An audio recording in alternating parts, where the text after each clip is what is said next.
This is the adolescent home of William Lyon Mackenzie King, the 10th Prime Minister of Canada. His family moved here when he was 11 years old, and they lived here for 7 years.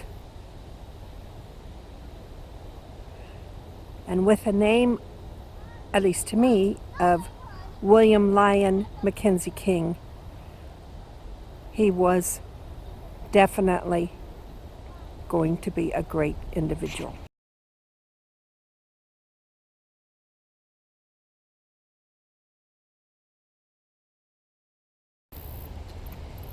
This house was in a wooded area, and they named the house Woodside. And it was in this setting during his formative years.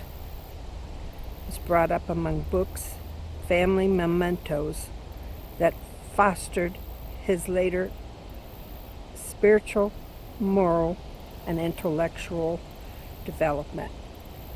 Close ties with his parents, his sisters and brother shaped his idea of the ideal family.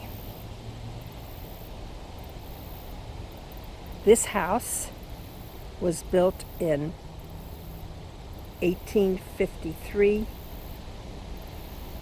and the family moved here in 1886 to 1893. William Lyon Mackenzie King was born in 1874 and died in 1950.